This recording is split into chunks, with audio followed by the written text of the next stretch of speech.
Good evening, everybody. We're going to have some nice, scary stories. And John's going to be reading them out. He'll join me in a minute. I just want to say that we're all thinking about Millie and her sister and her mother and father. You're in our hearts and in our prayers. Okay? So I'll just get John in now to start the show. Okay, John? Good evening, everyone. I hope you're ready for these. Gary just said about our Millie. We are thinking about her and praying for her. She's in a bit of a bad way. But now, Sammy, her sister, have sent me the story. And it's quite a good story. It's about when Millie and Sammy were children and where they used to live. And there is one thing in common with every story I have. Right at the end, everyone says, believe me or believe me not. And because I think they're still reluctant to send the stories in. But listen, there wouldn't be a show without these stories. I promised you last week that I'd have a story of the reincarnation one, but I haven't received it. So obviously I can't read it if I haven't had it. So if any of you got any stories, could you send them in to Gary or get them to myself somehow, and we'd go from there. Right, without further ado, I'll go on to Sammy's story. And this story is entitled Mother. When my sister Millie and I were kids, our family lived for a while in a charming old farmhouse.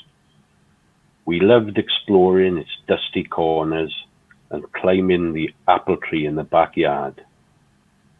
But our favourite thing was the ghost. We called her Mother because she seemed so kind and nurturing.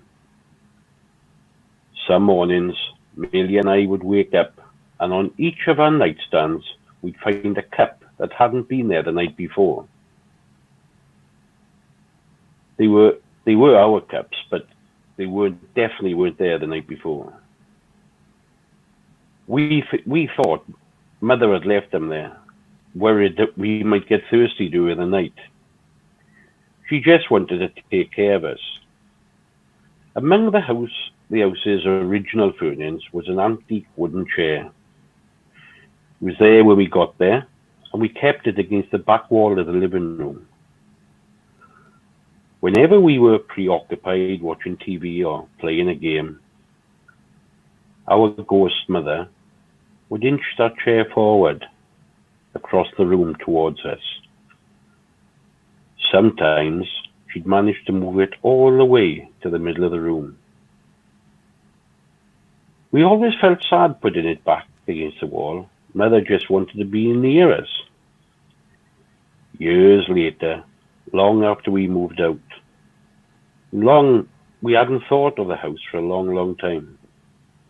I found an old newspaper article about the farmhouse's original occupant, a widow.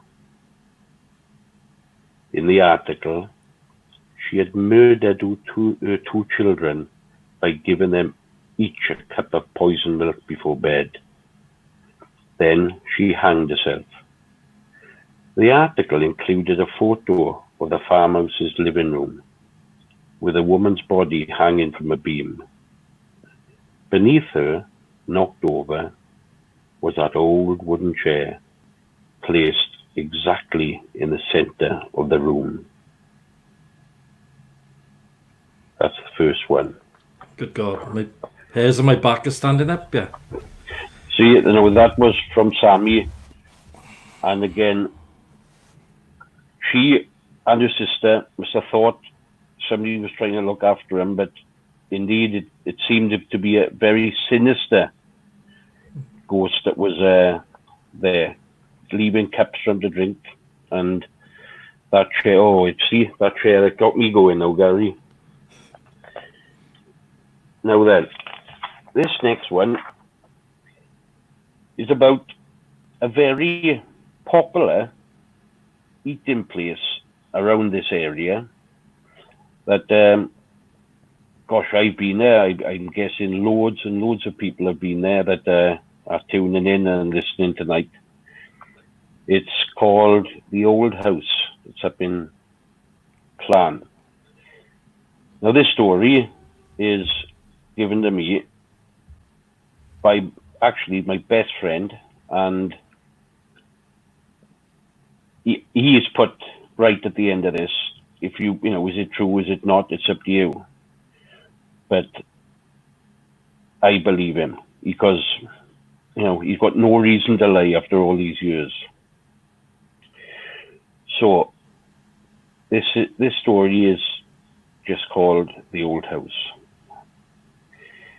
This is the pub where myself, Ken, my wife's dad, seen the ghost. We went there once a month, nearly every month. It was a cold winter's evening, Saturday, I believe. We only went out for meals on the weekends. One particular Saturday stood out for myself and Ken. We had enjoyed a nice evening in the old house, good food and great company. The time to leave was almost here, so as you do, we all used the toilets ready for the journey back home. Car was in the car park directly opposite the church grounds. It was pitch black when we were ready to set off. We got to the car, all sat in and buckled up our seatbelts, and Ken started the car. My wife and I sat in the back of the car. Ken said, "Watch me back when I reverse out of the car park." I did so while he was looking in his mirror. It was very dark, but there was a light directly opposite us by the entrance of the big church. I looked straight at the area where it was light, and to my amazement, I saw a tall, dark figure just standing outside the entrance of the church, and what looked like a pike in his right hand. I looked at Ken, and I could see he was set back, and that he had seen what I had seen. I said to him, "Did you see what I just saw?" And he said, "If it was a tall figure holding some sort of wood stick." "Yes," he said. We were taken back for a moment, but then just shook it off as we had just imagined it, but four of us saw it. But when he had turned the car around, there was nothing in the church entrance. But we did talk about it on the way home. I later looked up if any sightings were ever recorded in the paper or the library. I did come across an old clipping which said the church was once visited by a king whilst en route to another part of Wales. So we put this sighting down as a guard standing watch over his king while he slept in the church. I can't for the life of me remember where I saw the clipping. I can't find anything on the internet. Maybe you or anyone who listens to the story can find anything of the figure in the old house. And like I said, he is put down, is this true or not? That's up to you. But I can tell you there were four of us in that car, and two of us seen the figure. Mm-hmm. And that was the Clan Inn, well, my Stegway it is, isn't it? Yeah, the old house, yeah. Yeah. Actually, I've had some good food up there, actually. Right, another quite a different story.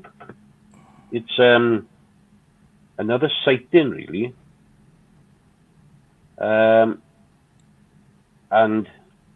I've had this story, and I've named this number 43. This happened while I was still on the taxis in Bridgend. It was getting towards the end of a quiet night, and as I was checking my take matched the metered fares, the interior light came on and I felt the familiar movement of somebody getting into the back of the cab. "Hi, where do you want to go?" After getting their destination, it began the usual banter, but as I got no response, I soon gave up. Some people like to chat, others don't. After a few minutes, I drove to the passenger street. How far down? There was no response, so I tried again. Where about you going?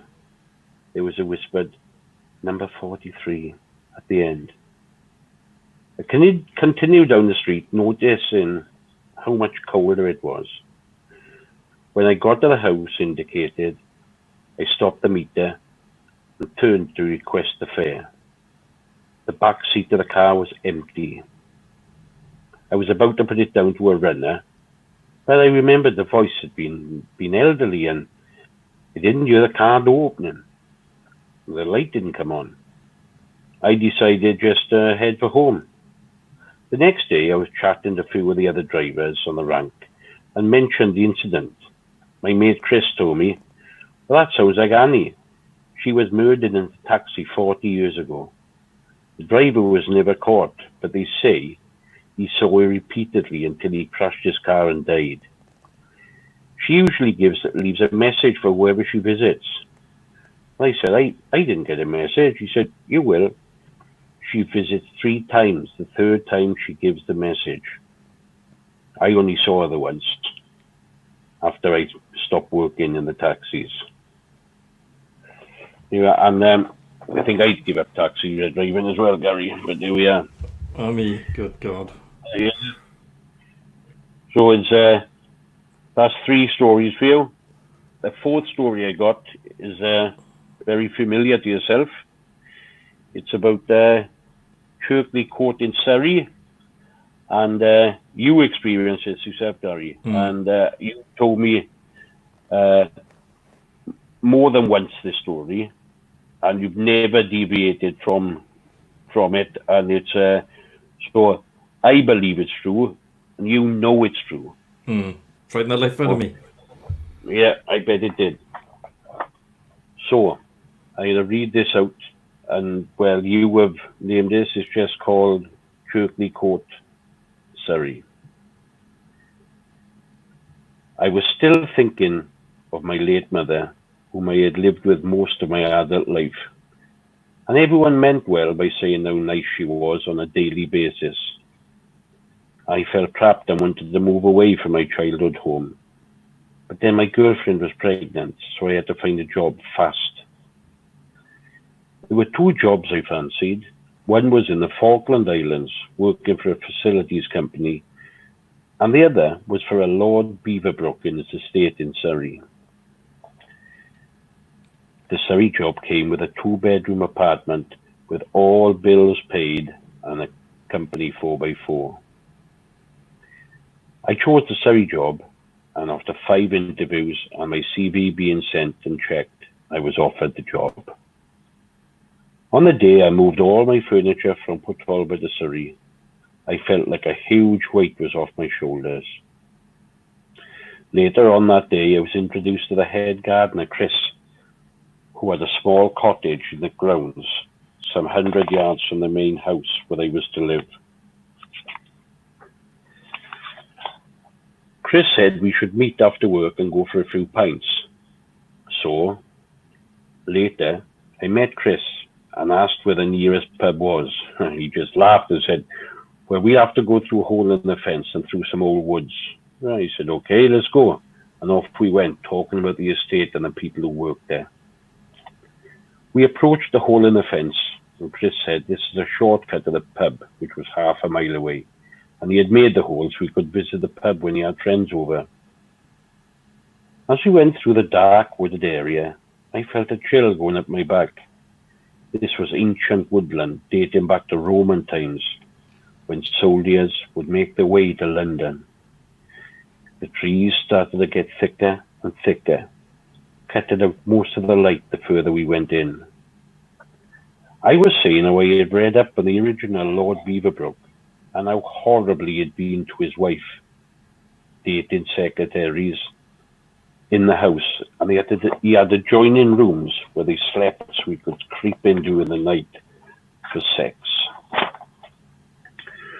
With that, Chris said, watch out, and he pulled me forward as a huge log came crashing through the trees, just missing me by inches. Oh my God, he said, that could have killed you. We were both shaking, and Chris looked at the log saying, "Well, that's hardwood. Where the hell did that come from?" They was all pine where we were. We looked at each other and decided the best course of action was to run, and run like hell to the pub, screaming like little girls. I was out of breath and sweating like a racehorse when we ran to the pub and drank 2 stiff whiskies. We were both shaking and began to tell the barman what happened. He just smiled and said, "That must have been the ghost of Lord Beaverbrook." Well, I didn't believe in ghosts or anything like that and tried to think of a logical explanation. But nothing fitted in what had happened in the forest. Chris and I, to tell you the truth, drank lots more, and at 11 p.m. it was time to go back to Chirkley. We asked the barman if he could lend us a torch, and he gave us an old one that flickered on and off. I said to Chris, "You go first, you know where we have to go." "I will go first." On entering the forest, that chill came up my back again, and the hairs on my neck were standing up. I was petrified. We were really drunk and seemed to be in the forest for ages. We lost and cut with brambles. The torch by then had died. The batteries ran out and we were creeping through with eyes peering in the moonlight. There were deer there and all different kinds of animals. They were all making noises and we were both really scared. It was pitch black and I had lost Chris and decided to run in the direction I thought was right. With that, we both ran into each other and we both screamed again like little girls. I said to Chris, "What is this job? I want to go back to Wales." He said, "Listen," "the hole in the fence is near by there, and 100 yards we back onto the estate. It'll all be all right." Well, we were both cut and bruised. We came to the main house where I was staying. I said good night to Chris, keyed the alarm code, and made it to the 2nd floor where my apartment was. I opened the door, and all the bulbs had shattered. The fuse had gone, and all my clothes were everywhere in a mess, as if there had been like a whirlwind in there. Being late, I decided to go back to Chris and tell him what had happened in my apartment. I asked Chris to come to the flat with me. He said, "Not on your life. The ghost is over there. I'm not going over there. Look, you can stay here and we'll sort it out in the morning." Chris showed me to the spare bedroom where there was just a mattress on the floor. Oh, I just flopped on there and I said, "Right, that'll do me. I'm going to sleep." Later, I woke to a crashing noise. A stone had been thrown through the window and it had just missed my head. I jumped up and ran into Chris's room. "Oh, quick," I said. We looked at the hole in the window and the stone was on the floor. Chris said, "Come on, we go downstairs and have a drink," which we did again. I think his answer was to have a drink over everything, actually. I said, "Look, it must be vandals." And Chris said, "No, it's that ghost, and he is out to get you." Well, we called the police. They couldn't find any sign of footsteps. When I checked the CCTV in the morning, there was nothing. I lived in that apartment for 18 months alone with a ghost freaking me out. A few weeks went by, and I thought everything was just in my head. But then, in the middle of the night, the fire alarms went off. I thought, "Oh no, the house is on fire." And I jumped up, grabbed my laptop and photos and some clothes and made it to the front of the house. I could hear the fire brigade on their way and open the electric gates. They all ran through the house looking for the fire, but there was none. It was a false alarm. We all had a cup of tea and they left. 3 weeks later, at the same time, at midnight, the alarms went off again. But this happened 5 times while I lived there. The fire alarm system was checked by Chubb and found to be working with no problems. Lord Beaverbrook was the current owner, said there is no such thing as ghosts, but he always declined to stay there for even one night. Now, there are many spin-off stories to this one, which we will come to in the weeks ahead, but I can assure you that 18 months was terrifying. I did get used to it, but they really happened. It was. Thank you. It was scary. That brought it back to you, I bet, there, Gary. Listening to somebody else saying it rather than you saying it, you know? Yeah, I got the shivers now thinking about it. Yeah, I can imagine, because, see, to listen to stories when they don't involve you is something, but when they involve you, it's quite scary, isn't it? It's very scary, yeah. Because I have got one about myself, which I'll be doing in a week or two. I'm going to get, I want to make sure, there's one or two people that I've told before that I just want to make sure it's right. But and it's not so much a ghost story, it's just, anyway, I'll say it and you decide what it is, you know, when the time is right, you know. It involves my daughter and myself, and it's unusual is the word I would say rather than scary. But you decide after when I read it, you know. So hopefully now I'll get some more stories in. I have got a young lady sending me a story, hopefully this week, but it's ongoing with her, and she wants to get it right as well. And it's this story of hers. Oh, it's so basically, I'm hoping it's next week. If it is next week, I'll let people know, and you best not miss next week's show if I get that in time. Oh, sounds good. Yes, Johnny Lovejet, the ghost did bother me again, a lot more, but that'll be coming up in the next couple of weeks. All right, Gary, I'll leave you to it. I'll get back to the chat tonight, and is that all right? Yeah, brilliant. Thank you, John. Okay, all the best, everybody. I'll see you next week. Bye. Bye.